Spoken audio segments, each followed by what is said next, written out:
네, 여보세요? 안녕하세요, 김 박사님. 예, 안녕하세요. 예. 네, 네. 전번에 김 박사님하고 한번 이렇게 통화하면서 영상 만들어서 올려놨거든요.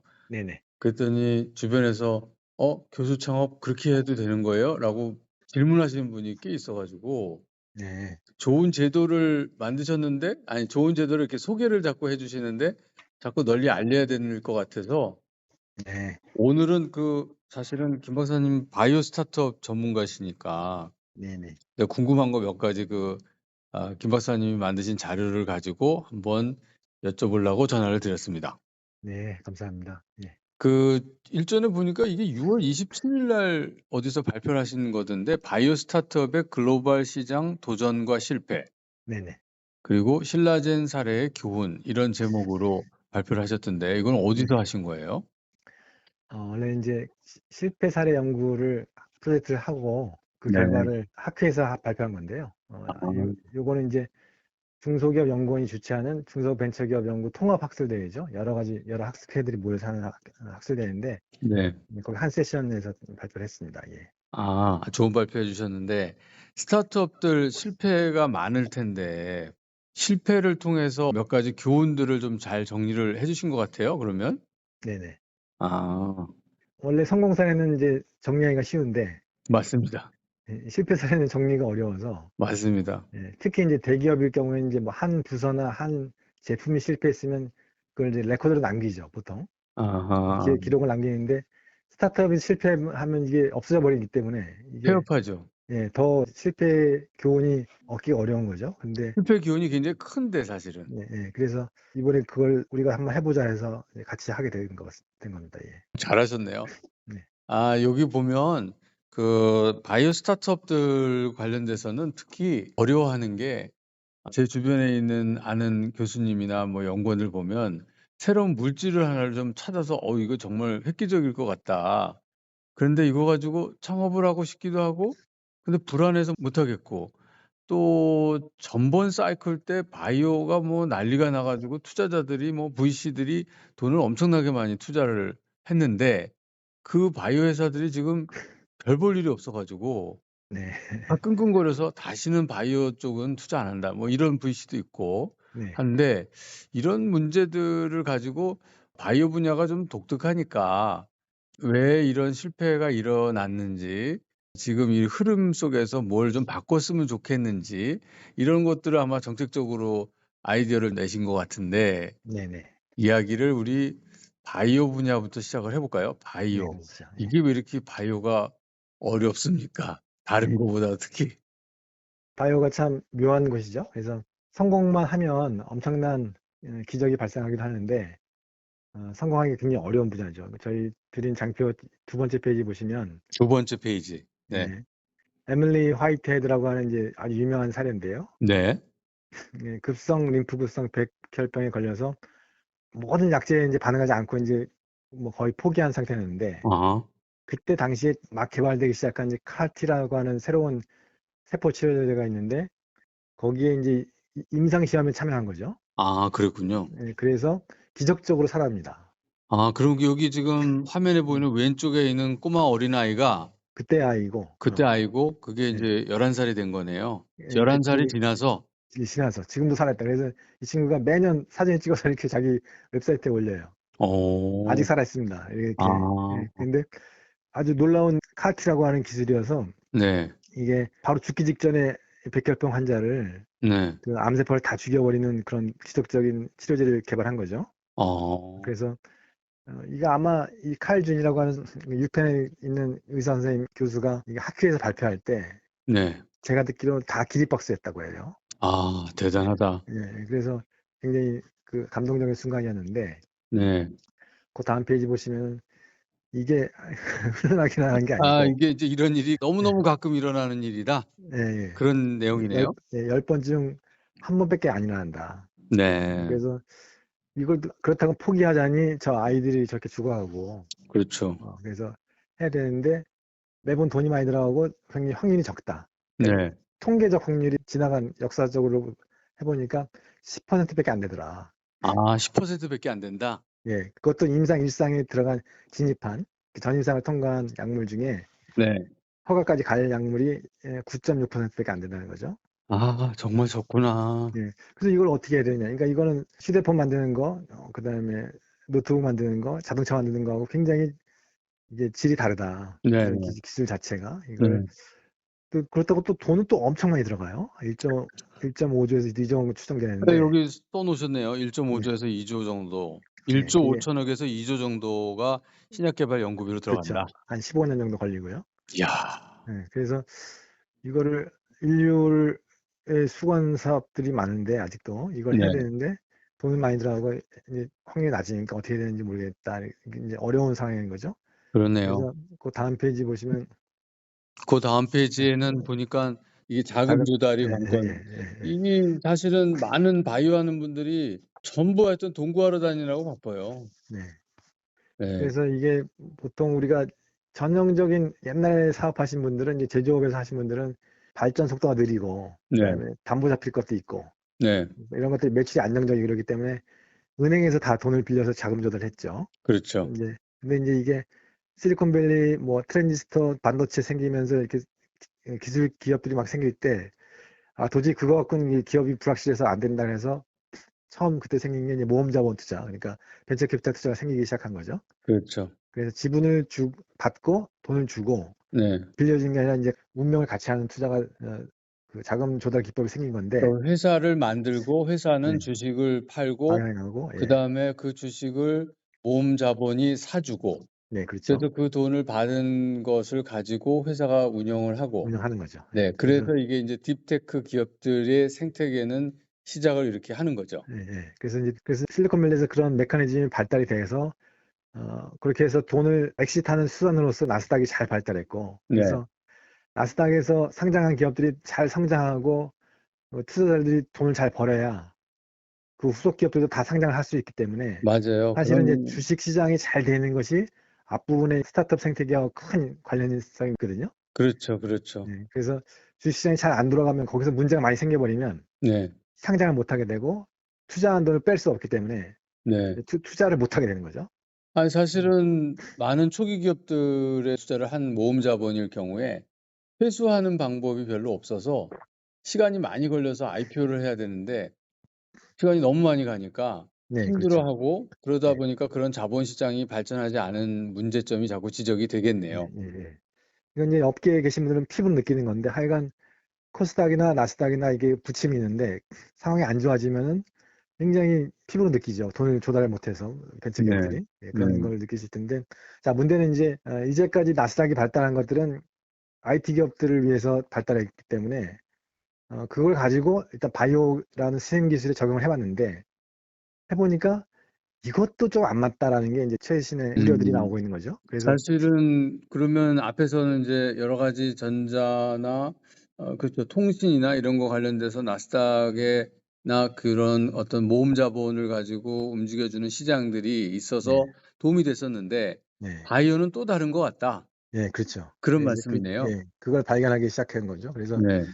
뭐가 다르냐? 첫째, 시장 개발 기술적 위험이 너무 크다는 거고요. 그게 그 지금 4페이지에 예, 4페이지 있는 표에 있는 네, 건데, 표에 있는 내용으로 지금 예, 설명을 해 주시는 거네요. 4페이지에 예, 지금 말씀하시는 게 바이오 스타트업하고 테크 스타트업의 요 테이블이 있고 네, 그 핵심 차이점을 예, 설명을 해 말씀드린 주시는 겁니다. 예, 거네요. 예. 예, 그래서 네. 그 미국 사람이 쓴 그 블로그 자료인데 네. 잘 정리를 했더라고요. 이제 벤처 네. 캐피탈리스트가 정리했는데, 그래서 네. 그다음에 초기 투자 금액은 엄청 크고, 네. 그다음에 10년 이상의 장기 투자가 필요하고, 그다음에 그게 10년 이상 계속 적자를 유지해야 된다는 거잖아요. 적자를 할 수밖에 없는 네, 상황이다라는 네, 거죠. 그렇죠. 바이오 그래서 같은 경우에. 근데 이제 주식시장은 투자자들이 가장 보는 지표는 그 어닝이거든요. 그러니까 돈을 얼마큼 벌었느냐. 매 그렇죠. 분기별로 어닝을 보고하고 가이던스를 발표하죠. 그래서 가이던스는 이제 다음 분기에 얼마큼 벌겠습니다. 네. 하는 예측을 발표하는데 모든 투자자들은 그걸 보고 투자를 하게 돼 있거든요. 네. 그래서 요번에도 얼마 어저껜가 삼성전자 네네. 얼마 벌었다고 인제 나오기 시작하더라고요. 그렇죠. 예, 예. 네네. 그래서 나스닥 같은 경우는 이제 그런 어닝 발표, 가이던스 발표가 굉장히 중요하고 네. 그것이 굉장히 신뢰관계가 형성돼 있죠. 네. 그러니까 그런 어닝과 그다음에 특히 가이던스를 발표할 때 네.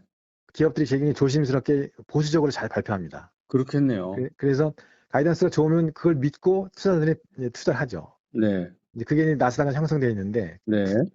바이오는 이게 깜깜이 투자인 거죠. 이게 매출이 안 나오고 계속 음. 적자인 상태니까. 네. 그러면 유일한 판단 기준은 지금 진행되고 있는 프로젝트, 그러니까 임상시험 중인 프로젝트의 성공 여부인 거거든요. 이게 그렇겠대요. 잘 그렇겠네요. 네. 1상, 2상, 3상을 잘 넘어가고 있느냐라는 그렇죠. 게 이제 기업과 취업 바로 직결되는데, 네. 이게 또 문제가 뭐냐면 임상 결과를 발표를 똑같이 숫자를 발표를 해도 네. 그걸 해석하는 사람들이 다 다르다는 거예요. 해석이. 아, 그래요? 예. 실제로 음. 전문가들도 해석이 다르게 합니다. 그러니까 이게 왜냐하면 예를 들어 항암제 같은 경우는 기대 여명을 5개월만 늘려줘도 신약 허가를 받거든요. 네. 그러니까 한 100명한테 투여를 했는데 한 20명쯤 반응을 했단 말이죠. 네. 근데 이게 좋은 건지 나쁜 건지 판단이 안 서는 거예요. 아, 100명 중에 20명 정도가 예. 호전이 됐어도 저도 이게 음. 뭐 기존 약이 만약에 30명이 호전되는 약이 있으면 이건 허가가 되기 어렵겠죠. 아, 그렇겠네요. 근데 기존 약이 비교를 하니까. 15명이다. 그러면 이제 허가될 수도 있는 가능성이 있는 거죠. 그래서 그 미국에서는 이런 공시를 할 때도 그 해석을 굉장히 주의해서 하고 객관적인 팩트만 하려고 하고, 그래서 음. 만약에 해석을 잘못하면 굉장한 소송을 받습니다. 오. 네. 증권 집단 소송을 받게 되는데요. 야, 그것도 쉽지 네. 않네요. 네, 그래서 일상적이에요. 생명과학 분야는 특히 뭐 분기별로 한 10개씩, 20개씩 일상적으로 그 증권 집단 소송을 당하고 있습니다. 지금 나스닥에서. 오. 그러니까 그만큼 이게 투명성이 낮기 때문에. 네. 그래서 그러니까 게리 피서너라고 하버드 대학의 경영대 교수는 기본적으로 주식시장과 안 맞다, 바이오가 이게. 왜냐하면 음. 이게 정보가 저렇게 가려져 있는데 음. 누가 그걸 판단해서 결정을 하겠느냐, 투자를 하겠느냐. 뭐 음. 어렵다. 네네. 근데 그것밖에는 자금 조달 수단이 없으니까 이게 네. 이렇게 딜레마가 있다는 겁니다. 그래서 네. 오늘 신라젠 사례는 잘 보여준다는 오. 거죠. 예. 신라젠 사례를 한번 같이 연구를 하셨었잖아요. 네네. 그러면 이제 저 슬라이드의 5번째 페이지를 한번 보고서 네네. 신라젠은 왜 그러면 기술 사업화가 이렇게 안 됐었는지 네네. 고거 한번 설명을 해 주시죠. 예. 신라젠이 엄청난 스캔들인데, 그때 순식간에 1년 만에 코스닥 시가총액 2위까지 올라갔다가, 아, 어, 2 위까지 올라갔어요? 예, 1년 만에 올라갔습니다. 네네 올라갔다가 네. 그 후 몇 년 후에, 2년 후에 임상시험 실패를 하죠. 네. 실패를 해서 주가가 곤두박질 쳐서 많은 사람이 손해를 받고, 네. 그리고 이제 대주주는 주가 조작 혐의로 고발되지는 않았지만 배임 혐의를 받고 이제 최종 선고를 받아서 지금 아마 형을 살고 계실 것 같은데요. 아, 하여튼간 그것도 뉴스에 많이 올라왔었죠? 그래서 네. 문영상 대표가 유죄 판결을 마지막에 받았습니다. 그래서 근데 네. 그건 이제 주가 조작은 아니었고 배임이었는데 네. 하여간 그래서 또 그 대주주가 주가가 올라갈 때 자기 주식을 팔았어요. 아, 그래서 의심받을 만한 만원했죠. 네. 행위였다고 판단이 되는 거네요. 네, 그렇죠. 그래서 입증은 안 돼도 의심을 많이 하는 분들이 있죠. 음. 그래서 이렇게 범법 행위가 개입되고 굉장히 사회적으로 큰 무리를 일으킨 차원이기 때문에 이건 그냥 실패 사례라기보다는 스캔들이다라고 제가 이름 붙였고요. 아, 네네. 스캔들은 스캔들이다? 아무나 스캔들이라는 게 아니고 네네. 실패 플러스 불법 플러스 사회적 이슈가 돼야 된다라는 네네. 거고요. 그래서 그래서 자세히 들여다보니까 네네. 이게 단지 범법 행위의 문제가 아니고 네. 일반적인 신약 개발 기업들이 직면할 수 있는 그런 비슷한 상황들을 보여준다, 이것이. 아, 그러면 이제 신라젠이라는 이 스캔들이 네. 결국은 바이오 기업이라면 누구나 겪게 되는 공통점을 이 사례를 통해서 우리가 확인할 수 있다. 그런 예, 그렇죠. 말씀이네요. 예, 그렇죠. 예. 네네네. 지금 여태까지 신약 개발 기업들은 모두 이제 한 1상이나 2상 초반까지만 하고 맞습니다. 라이센싱 아웃하는 게 전략이었어요. 왜냐하면 네. 3상까지 하려면 한 3천억에서 5천억 정도 돈이 덜 들거든요. 어우, 네. 어마어마하군요. 그래서 그 돈 조달할 수 없기 때문에 보통 이제 1상 끝나고 혹은 2상 초반에 이제 라이센스 아웃 하는데 네. 신라젠은 아주 굉장히 특이한 회사였습니다. 음. 아예 후보 물질을 외국에서 도입을 해서 네. 3상에 직접 도전을 했어요. 아, 이 1상, 2상을 그러면 신라젠에서 네. 안 하고? 안 하고 외국에서 했던 건데 네. 2상까지 통과했던 약물을 아, 가지고 와서 3상을 한 거죠. 네. 상당히 이례적인 거고 그러네요. 그래서 또 이게 항암 바이러스라는 치료제라서 상당히 새로운 종류의 약물이었거든요. 그러면 그거는 또 6페이지에 보면 이제 항암 네. 바이러스 네. 치료제에 대한 이야기가 나오는데 네. 요 이걸 한번 간략하게 네, 설명드리면 간략하게 설명해 네. 주십시오. 지난번 코로나 때 네. 코로나19에 걸렸다가 나았는데 암도 치료된 그런 사례들이 몇 번 있었습니다. 아주 신기한 사례죠. 암 어. 환자인데 암 환자가 코로나에 걸려서 나았는데 네. 암도 자연 치유가 되는 그런 사례가 있어요. 그랬어요? 예, 근데 그런 사례가 몇 번 코로나 때 보고가 됐었는데 네. 이게 역사적으로 굉장히 많이 있었어요. 이런 사례가. 그랬군요. 예, 그래서 예전에도 콜리스톡신을 해서 이걸 착안해서 항암제를 만들려고 했던 사람이 있었는데 하여간 간혹 가다가 자주 있지는 않는데 네. 바이러스 감염이 됐다가 나으면서 암이 치료되는 사례가 많이 있었기 때문에 네. 이걸 여기서 착안한 거죠. 이게 음. 바이러스가 두 가지 이제 기제를 상정하는 건데 네. 바이러스가 들어가서 우리 몸에 면역체계가 활성화되잖아요. 네. 그러면서 암세포도 같이 죽였을 것이다라는 설이 하나 있고 네. 또 한 가지 설은 바이러스가 암세포를 감염시켜서 네. 암세포를 죽이는 거다. 이렇게 아 두 가지 이제 설이 있는데요. 네. 최근에 와서는 이제 둘 다 작용하는데 전자가 좀 더 우세하다라는 입장들이 많습니다. 음. 구체적인 기전은 정확하게 모르는데 하여간 바이러스를 잘 조작을 하면 암을 치료할 수 있겠다는 게 이제 항암 바이러스 치료제 아이디어인데요. 네, 그렇군요. 그게 네, 그러면 지금 우리가 육쪽에서 설명하고 있는 여러 가지 우연적인 항암 효과, 바이러스 감염에 의한 네, 우연적인 항암 효과하고 그래서 바이러스 개념이 이제 암세포를 파괴한다는 네, 그런 어떤 가설을 세울 수 있는 거네요. 네, 그렇죠. 그래서 우리가 유전자 조작 기술이 많이 발달해가지고 네. 바이러스를 그냥 넣으면 우리가 감염되면 안 되니까 네.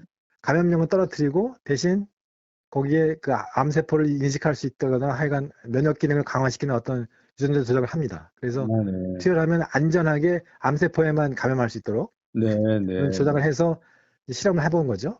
참 대단한 기술입니다. 네, 그래서 이게 이제 2000년대 초반부터 시작이 되는데, 그래서 지금 여태까지 두 개의 물질이 아마 허가가 됐죠. 네. 한 개가 허가됐습니다. 네, 그게 이- 이제 7페이지 네, 쪽인가요? 여기 보면은 아, 네, 네, 7쪽에 있습니다. 7쪽에 네. 노란색으로 표현되어 노란색이 있는데. 된 임리직이라고 하는 네. 물질인데요. 네. 바이오백스의 임리직이라는 물질을 이제 허가가 됐고요. 2015년인가 허가됐고요. 네. 이걸 이제 암젠이 음. 바이오백스라고 하는 벤처 기업이 하던 걸 갖다가 인수해서 허가를 받았는데 이때 1조 원 주고 허가를 받았어요. 그러니까 인수를 했어요. 1조 원에 이거를 네, 인수를 했군요.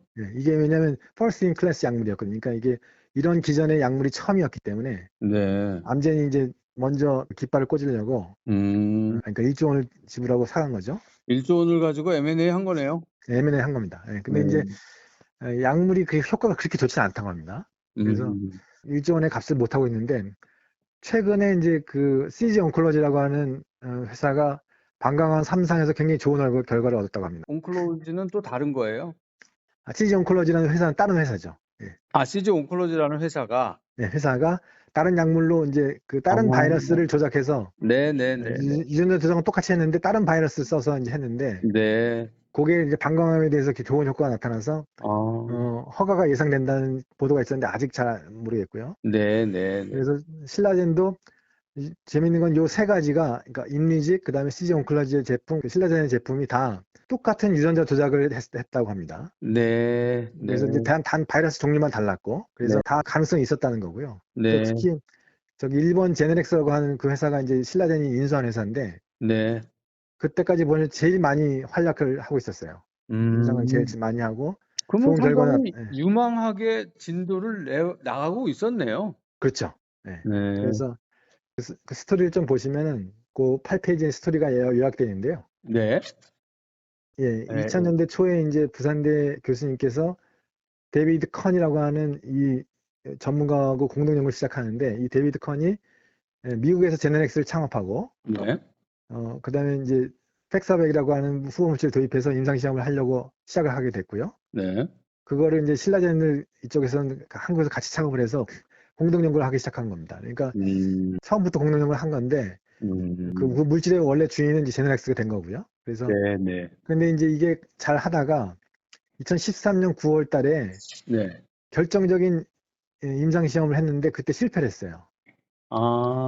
그러면 임상 이상. 제너렉스를 인수하기 전에요? 예, 제네렉스 인수하기 직전에. 직전에 근데 거기 첫 번째 창업기 세 번째 칸에 보시면은 어, 2006 저기 년부터 2013 예, 년 13년 사이. 거기 보시면 네. 두 번째 줄에 HP007 요 물질은 네. 굉장히 좋은 결과가 나와서 네. 임상 2A, 그러니까 이상 전반기 거죠. 네. 나와서 네이처 메디신 표지 기사로 나왔어요. 그래서 음. 굉장히 많이 알려졌는데 네. 2014년, 유망했었네요. 예, 유망했죠. 네. 2014년 9월에 근데 다른 임상 시험을 똑같은 걸로 했는데 129명에 대해서 그 실험을 해봤는데 실패를 한 거죠. 아, 저런. 그래서 아마도 이제 그 경쟁 약물보다 좋은 효과가 나타나지 않았던 것 같습니다. 네, 네. 자, 그래서 이제 제네릭스가 그걸 이제 없기로 하고 그만하기로 했는데 그걸 문상 대표가 인수한 거죠. 아. 그래서 이런 결과가 있었는데도 그 문 대표라는 분이 그걸 인수를 한 거네요? 그렇죠. 그러니까 음. 여러 가지 좀 이상한 측면들이 있는데 음. 그래서 문 대표는 보고 이거는 임상 시험을 잘 디자인하면 살릴 수 있겠다라고 본 거죠. 그러니까 네네네. 좋게 보면, 좋게 보면. 그래서 네네네. 사실 그것이 무리한 판단은 아니었고요. 네네. 그렇게 해서 살아나는 물질들도 많이 있습니다. 그런 식으로. 네네네. 그래서 이상이 실패했기 때문에 헐값에 인수를 한 거죠. 이게 지금 340억 원, 총 액수는 아마 1,500억, 1,500억 정도 될 텐데, 네. 그걸 이제 마일스톤 정도 이렇게 계약을 해서 나중에 임상 시험이 성공하면 잔금을 납입하는 걸로 해서 네네네. 계약금 340억 원만 지급하고 인수를 합니다. 아, 그랬군요. 네. 그래서 사실 상식적으로 보면은 이상을 통과한 물질을 가진 어떤 기업을 340억 원에 인수한다는 건 말이 안 되죠. 네네. 보통 그거 한 몇천억 하죠. 아, 가치가. 그렇겠네요. 예, 그렇겠네요. 예. 예. 여기서부터 좀 이상한 건데, 음. 근데 인수하고 그다음에 나중에 이제 코스닥 상장할 때 네. 문 대표가 이상에서 실패했었던 기록을 발표하지 않습니다. 보고하지 않아요. 아.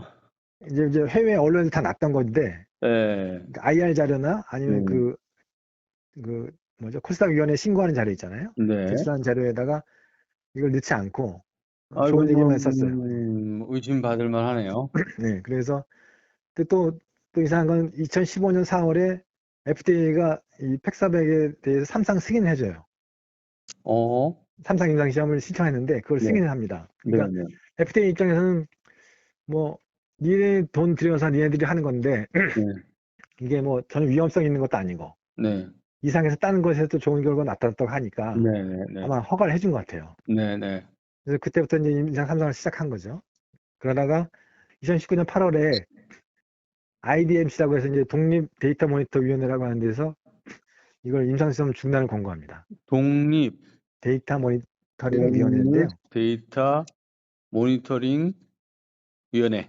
네, 여기는 뭐냐면 이제 FDA 직원들이 아니고 독립적인 과학자들이 하는 것인데 네. 주기적으로 임상시험 중인 약물에 대해서 리뷰를 해요. 그래서 어. 중간에 음. 이걸 하라 말아라 갖다 권고를 합니다.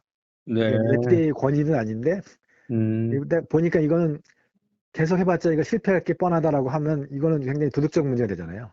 아, 그러면 이게 FDA하고 별개로 움직이는 또 다른 전문가 집단에서 의견을 그렇죠. 두는 예, 거네요. 낸 거죠. 그죠. 근데 음. 사실상 FDA가 용인하는 그런 의견인데, 네. 그래서 너무 위험한, 그러니까 너무 약효가 없는 약을 계속 환자들한테 주는 거는 그 기회비용을 뺏는 거잖아요. 그렇죠. 환자들한테. 그렇죠. 그래서 좋은 약을 치료받을 수 있는 기회를 뺏는 거기 때문에 그 음. 중간중간에 이제 검토를 해서 고스톱을 결정해 주는 거죠, 이쪽에서. 네네네. 네, 그래서 이제 그때 이건 안 되겠다라고 권고를 했고, 이렇게 되면 무조건 자진 실패를 해야 되는 거죠.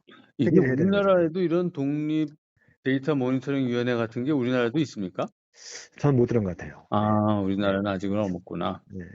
보통 FDA는 아마 마지막에 임상시험 끝난 결과를 가지고 심사를 하니까 네. 중간에라도 이제 환자 입장에서는 그걸 리뷰를 하는 것이 좋으니까 아마 민간 차원에서 하고 있는 것 같습니다. 예. 그렇죠. 그래서 빨리 조기 종료를 시키는 건데 네. 그렇게 종료하고 나니까 이제 주가가 떨어지고 열어봤더니 그렇죠. 떨어지고 그다음에 그 전에 2017년 12월에 보호예수 기간이 1년이 풀리자마자 어. 대주주가 주식을 매각합니다. 어. 그런 것도 이제 밝혀지고 그다음에 배임 혐의가 나타나고 그래서 이제 거래가 정지가 됐었죠. 음. 그리고 이제 상폐 위기까지 갔다가 지금 다시 거래가 재개된 상태입니다. 예. 아, 그게 신라젠의 사례네요. 네. 지금은 이제 신라젠의 완전히 다 사례는 경영진이 바뀌었고요. 네, 예. 그렇겠죠. 네. 신라젠의 사례는 또 요까지 말씀해 주시고요. 네. 이제 전체적으로 이런 것들이 바이오 분야로 투자하기를 다들 꺼리고 있는 것 같아요. 음. 워낙 앞에 사이클에서 뭐 신라젠 스캔들이라고 이름 붙이셨지만 이런 사례도 보여주시고 그런 사례도 사람들이 많이 알고 있고 두 번째는 물질 한두 가지 가지고 그 확률이 굉장히 적은데 막 도전하고 돈을 많이 필요로 하니까 사람들이 불안해서 투자를 안 하는, 그러니까 네. 모금 자본이 들어갈 수 없는 그런 상황이 돼 버렸는데, 자 그러면 이런 바이오 스타트업들을 좀 더 우리가 잘 키워나가려고 그러면 바이오 스타트업을 하려는 창업주도 여러 가지 준비를 많이 해야 되지만 또 주장하시는 또 다른 내용들이 있죠. 제도적인 거, 사회적인 네. 거 이걸 바꿔야 된다. 네. 그렇죠. 그거 좀 한번 마무리로 정리를 해 주시는 걸로 한번 해 볼까요? 네. 그러시죠. 마지막 10페이지로 10 가시면은 페이지로 갈까요? 네. 네. 네. 네. 일단은 이제 신라젠의 실패는 무리한 삼상 추진이 가장 큰 실패 요인이라고 할 수가 있습니다. 네. 그래서 왼쪽에 보시면 일단 자금과 경험이 없는 신생 스타트업이, 네. 그리고 또 VC 투자를 안 받았기 때문에 VC가 투자를 했으면 상당히 견제를 중간에 했을 거예요. 아. 근데 VC 투자를 전혀 안 받고 지역의 부호들의 투자를 받았어요. 특이하게. 네 네. 주변에서 돈 많은 사람들. 네, 맞습니다. 네네. 그리고 시장 개발 경험이 없는 경영진이 판단했습니다. 경영진이 다 아 시장 개발 저런, 경험이 없었어요. 저런, 그리고 저런. 문상 대표는 그냥 치과 의사였거든요. 아 저런, 저런, 저런. 네, 그리고 그것도 성공 가능성이 불확실한 새로운 모달리티, 그러니까 그 모달리티라고 하는 게 새로운 형태의 약물이라는 뜻인데요. 네. 바이러스, 항암 바이러스라고 하는 게 막 나온 거라서 사실상 아주 새로운 물질이었다는 거죠. 아 새로운 형태였다는 거죠. 이런 것들은 네네네. 굉장히 위험성이 높기 때문에 보통 대기업들이 하는 거죠. 그렇겠네요. 그리고 한 번 이상의 실패한 물질을 가지고 3상에 도전했다는 거고요. 네네. 이거는 아마 그러면서, 지적을 계속 예, 받을 것 같아요. 그러면서 후보 물질을 개선하지도 않고 그대로 추진했어요. 아 저런. 그리고 실패했을 경우에 대한 플랜 B도 없이 3상을 추진했다는 겁니다. 이거 전부 그러니까 다 경영에 대한 이슈인데. 이건 그러니까 이렇게 모아보니까 너무너무 무리스러운 거라고 이렇게 보일 수 있고요. 네. 그래서 그 회사 자체가 경영적인 불안이 있었고, 그다음에 음. 경영진의 위법행위도 있었다는 겁니다. 네네. 자, 그런데 이제 문제는 과학적으로만 봤을 때 네. 이게 전혀 불가능한 선택이었냐 보면 그렇지 않다는 거죠. 네네. 신약 개발의 스토리를 보면 이렇게 죽었다가 살아나는 프로젝트가 많습니다. 아 그렇구나. 예, 예. 연구소장 A라는 사람이 추진했다가 망했는데 예. B가 와서 다시 살려놓으니까 어? 성공한 경우도 있고, 예를 네네. 들면.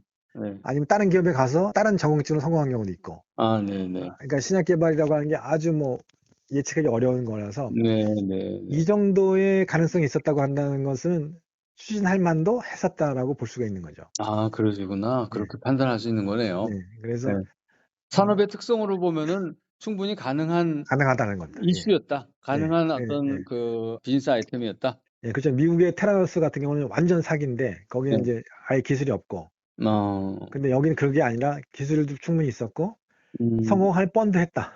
네네네. 그런데 실패했다는 거고요. 네.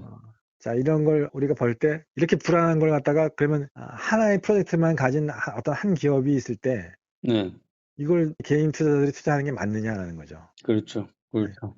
그래서 그 밑에 그림을 보시면 두 가지 그래프가 있는데 여기도 신약개발 3상까지 추진했다가 이제 실패한 기업들입니다. 우리나라 기업들은. 어. 그래서 하나는 뭐 아주 제넥슨, 높이 네, 올라가서 주가가 그냥 네, 천장까지 올라갔다가 밑으로 바닥으로 다 내려갔네. 두 네, 가지 그렇죠. 다. 예. 네. 여기는 그러니까 아무도 이제 의심하지 않고 다 정상적인 기업들이고 존경하는 교수님들이 세운 회사인데 네. 하여간 신약개발이 이렇게 위험하다는 거죠. 네네네. 그래서 선인을 가지고 개발을 한다 하더라도 실패할 수 있다는 걸 보여주는 사례라고 할 수 있습니다. 네. 그 자, 맨 그러면은, 마지막에 있는 국가 요인 제도적인 빈틈 요거는 예, 어떤 내용인가요? 예. 그래서 아까 말씀드린 것처럼 일단 바이오텍이 돈을 받아서 이런 시장 위험이 큰 곳에 투자를 하려면 자본시장에서 조달이 잘 돼야 되는데 그렇죠. 주식시장이 잘 돌아가야 된다는 거죠. 그래서 네. 근데 이게 아까 말씀드린 것처럼 정보 비대칭성이 너무 크다는 거죠. 이게 아는 사람만 알고 그렇죠. 많은 대다수의 사람들은 모른다. 신라젠이 이렇게 가는 동안 이거를 밖에서 보면서 잘 제대로 판단하기가 어렵다는 거죠. 일반 투자자들은. 네. 그래서 이거를 몇 가지 제대로 보완을 하는데요. 첫 네. 번째는 공시를 엄정하게 하도록 해야 됩니다. 네네. 예를 들어 픽스백이 이상의 실패했던 약물임을 적시를 했어야 되는 거죠. 네. 그걸 보고 판단할 수 있어야 되는데, 그리고 그거보다도 더 하여간 세밀하게 정확하게, 네. 그러니까 이거 굉장히 잘 됐습니다라는 그런 표현보다는 정확한 표현을 통해서 공시를 해줘야 되고, 네. 그 다음에 전문가들이 적극적으로 이거에 대해서 평가할 수 있는 그런 기제를 많이 만들어줘야 되죠. 그러니까 이게 창업자의 말만 믿고 투자해서는 큰일 나고 안 되고, 네, 네. 그 창업자는 바이어스가 있으니까 네, 네. 창업자가 아닌 제3의 목소리로 이걸 평가하는 것들이 많을수록, 네, 그래서 외부에서 한 명이 평가하는 것보다 10명이 평가하는 게 네. 그 객관적인 데이터를 주기가 좋다는 거죠. 네, 네. 그래서 일반 투자자들에게는 이렇게 기업 외부에서 객관적으로 평가해주는 그런 목소리들이 많아야 된다는 겁니다. 그래서 음. 그 첫 번째 애널리스트가 중요한 평가 기관이 될 수 있고, 네. 두 번째는 공매도입니다. 공매도. 네. 미국에는 이제 이렇게 이상한 회사를 골라가지고 네. 열심히 공부해서 이거 문제가 있다는 걸 밝히면서 공매도를 때리는 그런 전문 회사들이 많죠. 아. 그래서 그런 사람들은 아주 기를 쓰고 그 문제를 밝혀내기 때문에. 그 전문가들이 거기서 그 시장에서 주식을 통해서 돈을 벌기 위한 그렇죠. 노력이네요. 예. 네. 공매도 전문 회사들인데, 네. 그래서 뭐 회계를 조작한다든지 네. 아니면 이런 기술적인 걸 갖다가 가린다든지 네. 이런 걸 봤을 때 딱 냄새를 맡아서 음. 열심히 조사해서 밝혀내면 먼저 공매도를 치고 공매도 음. 리포트를 내는 거죠. 아, 그런 또 전문적인 예. 주식을 사고 파는 분들이 있구나. 예, 미국에 많은데 우리나라는 그게 없고요. 네, 그래서 네. 막 이런 사람들이 우리나라에도 많이 있었다고 하면 신라젠이 저렇게까지 코스닥 시총 2위까지 가진 않았겠죠. 그러니까 결국은 다양성을 가지고 가면 여러 가지로 좋은 텐데 그 네. 다양성이 없는 게 또 문제로 지적을 할 수 있겠네요. 그렇죠. 그러니까 기업 내부에서도 견제를 못했고 네. 기업 외부에서도 이거를 객관적으로 평가해 줄 사람들이 많이 없었던 거죠. 여기 또 적어 놓으신 대로 애널리스트들이 하여튼 입 다물고 있었다는 거 아니에요. 예. 또 애널리스트도 이거 좀 이제, 비겁한 거 아닌가? 아니요, 그쪽도 이제 할 말이 있는 게 네. 매도 리포트를 내면 네. 투자자들이 와서 막 항의하고 시위하고 막 그런다고 하더라고요. 아. 아파트 앞까지 와서 막 해코지하고 그러니까 아, 어, 그런 얘기를 매도 못 리포트를 하는구나. 못 낸다고. 그래서 음. 아예 그냥 노코멘트를 해버리죠. 애널리스트들이. 아, 참. 우리나라는 그러니까 그렇게 되는 거는 자본시장이 그만큼 미성숙했다는 증거죠. 맞아요, 예. 맞아요. 자본 시장이 투자자들도 미성숙한 건 맞아요. 투자자들도 자기 탓을 해야지. 네. 애널리스트 탓을 하고 국가 탓을 하고. 네, 자기가 판단해서 자기가 그렇죠. 투자했으면 자기가 예. 책임져야 되는 거니까. 예. 와서 코스닥 위원회를 탓하고 그러지 말고 네. 자기가 탓해야 되는 거죠. 미국은 심지어 나스닥 상장을 민간 기업들이 결정을 하는 거거든요. 네네. 그렇죠, 국가가 그렇죠. 심사하지 않아요. 그렇죠, 그렇죠. 그걸 갖다가 이제 투자자들이 알아서 자기가 판단해서 투자하는 거기 때문에 네. 그 정도인데 하여간 우리나라는 너무 남 탓을 하는 거죠. 그래서 그런 문화들도 문제가 된다. 그래서 이렇게 어려운 바이오 신약 개발 기업을 투자하려면 여러 가지 자본시장 구조가 바뀌어야 된다는 게 저희 결론입니다. 예. 마지막 페이지에 11페이지에 있는 여러 가지 정책 과제를 얘기를 하신 게 이제 고런 내용이 될 것 같은데요. 예, 맞습니다. 맞습니까? 네네. 그러면 11페이지를 잠깐 보시면 기업의 전략적인 시사점에서는 임상 3상 추진의 조건을 좀 더 까다롭게 하자. 예, 웬만하면 하지 말자. 그래서 웬만하면 하지 말자. 예, 너무 어렵다. 돈도 너무 예, 많이 들어간다. 그리고 예. 뭐 물질 한두 개 가진 스타트업이 돈 모아서 할 수 있는 일은 아니다. 특히 이제 이건 왜냐하면 요즘 삼상 펀드 만들자는 얘기가 많이 나오거든요. 음. 정부가 모태 펀드가 넣어서 네. 한 1조짜리 규모의 삼상 점령 펀드를 만들자는 얘기가 업계에서 있습니다. 근데 네. 저는 이게 반대예요. 네. 이렇게 불확실하고 이렇게 위험한데 삼상에서 음. 실패하면 그 누가 책임지냐고 그러죠. 그렇죠, 예. 그렇죠. 그거보다는 100억씩 쭉 뿌려주는 게 낫죠. 네. 예. 사실은 그 모험 자본이 만들어지는 과정이 좀 필요한데 여태까지 정부가 뭐 이렇게 보호를 해줘 가지고 은행들이 예대 마진 가지고 요새 영업이익이 뭐 어마어마하게 많이 나온다고 하는데 그런 식으로 땅 짚고 헤엄치는 금융 시스템 이게 참 여태까지 자리를 많이 차지하고 있는데 모험 네네. 자본으로 해 가지고 한 10 개나 20 개에다가 좀 뭐 리스크가 큰 걸 뿌려 놓고 네네. 그다음에 뿌린 프로젝트에서 1 개, 2 개, 3 개까지 좀 큰 수익을 얻을 수 있는 게 모험 자본을 통해서 돈을 벌 수 있는 방법인데 예. 이런 것들에 대해서는 문화도 익숙하지도 않고 기법도 발전하지도 않고 그래서 예, 그렇죠. VC들이 사실은 어떻게 보면 좀 더 공부를 많이 한 다음에 뭘 해 봐야 될 텐데 예. 그런 부분들이 좀 안타까운데 거기에 대해서는 또 어떻게 생각하십니까? 그건 이제 굉장히 지당하신 말씀이시고요. 좋은 말씀이시고 그렇게 바뀌어야 되는데 바뀌려고 해보면 제도적으로 걸리는 것들이 많습니다. 음. 가장 큰 문제가 기업 거버넌스가 걸려 있습니다.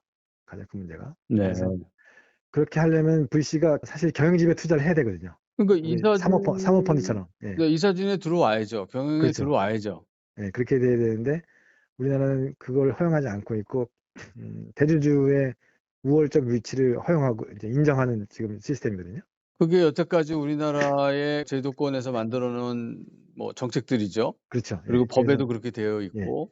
이사의 선관 의무가 지켜지지 않고 그래서 거기도 그러니까 손을 봐야 되는 거네요, 그 제도도.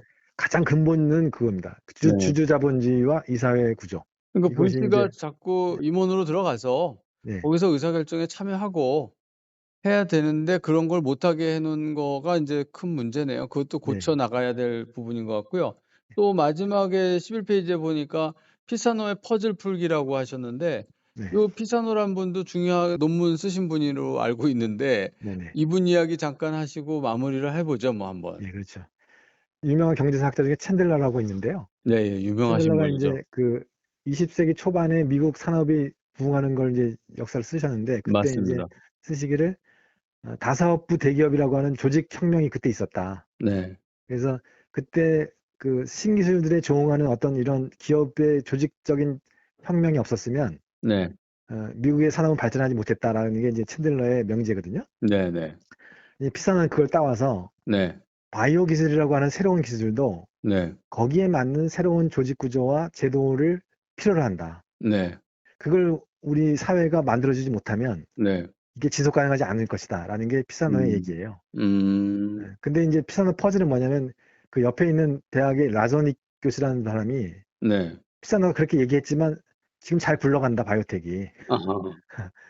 피사노는 이게 바이오텍이 지속 가능하지 않다고 얘기했거든요. 2006년에. 네네네. 근데 그럼에도 불구하고 잘 굴러가는데 이걸 설명해야 된다. 왜 이렇게 되는지. 네. 피사노 말대로 하면 이게 망해야 되는데 네. 그렇지 않으니까 그래서 이제 그걸 피사노 퍼즐이라고 한 거죠. 그래서 아. 이제 이렇게 설명하는 건데 하여간 피사노가 봤던 것 말고 조금 더 추가적인 것들이 있다는 거죠. 실제 네네. 바이오텍에 돌아가는 것들 보면 그래서 NIH 역할도 있고 뭐 그다음에 기업 CVC 역할도 있고 여러 가지가 있는데 말씀드린 것처럼 정보 비대칭 문제를 해소하는 여러 가지 메커니즘도 있고 네. 그래서 그런 것들이 한마디로 얘기하면 좀 더 보완될 필요가 있다. 지금의 나스닥 시스템이 좀 더 여러 가지 보완될 필요가 있다는 거고 우리나라도 마찬가지로 더 많이 보완될 필요가 있다는 거죠.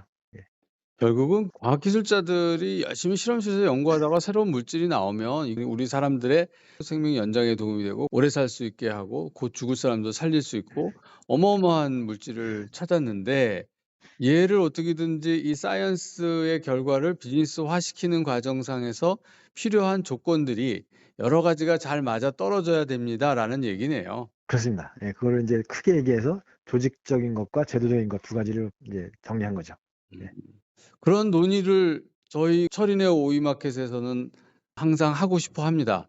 그러니까 우리 김 네, 박사님 같이 이쪽 분야를 연구하신 분들이 네네. 그런 내용들을 좀 같이 좀 정리를 해서 예, 예. 정부에다가도 좀 건네주고 그리고 거기에 맞게끔 또 모금 자본도 좀 만들어질 수 있도록 네네. 그렇게 해 나가는 것이 오픈 이노베이션을 열고자 하는 저희 네. 미디어의 꿈이기도 합니다. 예. 어쨌든 오늘 이렇게 긴 시간 동안 좋은 슬라이드를 가지고 발표 자료 가지고 다시 설명해 주셔서 감사드리고요. 네. 초청해 한번 주셔서 감사합니다. 예. 김 박사님도 홍보하시고 저도 좀 네. 홍보해서 많이들 알려 가지고 담론화 시켰으면 좋겠습니다. 네, 감사합니다. 예. 감사합니다. 오늘 시간 내 주셔서 감사합니다. 예, 수고 많으셨습니다. 예. 네, 감사합니다. 수고하셨습니다. 예. 네.